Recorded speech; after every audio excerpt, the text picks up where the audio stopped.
আসসালামু আলাইকুম। আশা করছি আপনারা সবাই অনেক ভালো আছেন। আমিও আলহামদুলিল্লাহ ভালোই আছি। আজকে আমি আপনাদের সাথে শেয়ার করব আমার কাজিনের নিকা প্রোগ্রামের ডালা এক্সচেঞ্জ ডে। আসলে ডিসেম্বরটা হচ্ছে একটা festive season. Everywhere you look there are lights, celebrations and happy faces. এই জন্য আমার ডিসেম্বর সিজনটা বেশ পছন্দের। ডিসেম্বর আসলেই সব দিকে কেমন জানি একটা ফেস্টিভ ভাইব লেগে যায়। আর ওয়েডিং সিজন বলেও কথা। সো এটা ছিল আমার কাজিনের নিকার ঠিক 2 দিন আগে। ও মেহেন্দি পরবে এবং সেদিন ডালা এক্সচেঞ্জও হবে। আমি যেতে যেতে সেদিন ওর অলমোস্ট একটা হাত ডান হয়ে গিয়েছিল ওর মেহেন্দি পরা। তো আমি ওর 2 হাতের কিছু ছোটো ক্লিপ নিলাম, আর পিচ্চিগুলা সবগুলা ডালা এক্সচেঞ্জের জন্য রেডি হচ্ছিল, ওদের ছোটো ছোটো ক্লিপ নিয়ে নিচ্ছিলাম। দেন আমার আরেকটা কাজিন ও বসে পড়লো মেহেন্দি পরার জন্য।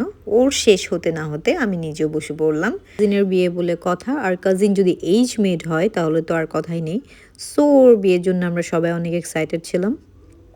ফাইনালি ওর বিয়েটা হচ্ছে। এই যে আমার মেহেদি ডান।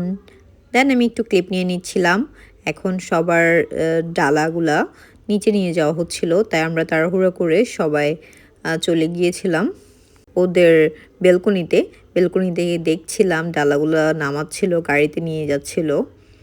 সো আমরা এইসব এনজয় করছিলাম, আমি, আম্মুরা, মামিরা সবাই আমরা দেখছিলাম। দেন আমরা খাওয়া দাওয়া শেষ করে একটু চা নিয়ে সবাই বসে পড়লো। দেন মামা এখানে একটু গান করলো।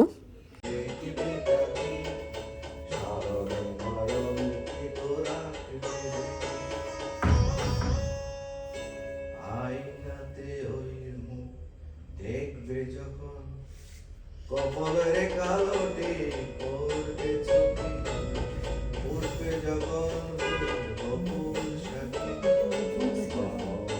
এসেছিল জানতে লোকে। সো আমি মামার গানটা একটু রেকর্ড করে নিলাম, আমি সাউন্ডটা অফ করে নিই, আমার ভালোই লাগছিল। দেন সেদিনের মতো প্রোগ্রাম শেষ করে এটা ছিল নেক্সট ডে, যেটা ছেলের বাড়ি থেকে ওর জন্য পাঠানো হয়েছিল। Like the groom's family sent the dala for their bride. So everything is beautiful মাশাল্লাহ। এটা ছিল ওর নিকা প্রোগ্রামে, যেটা ওর নিকার রিসেপশনে ক্যারি করেছিল। দেন ওর নিকার শাড়ি ছিল red. So that's all for today. Thank you everyone, thanks for watching. C you in my next blog. আল্লাহ হাফেজ।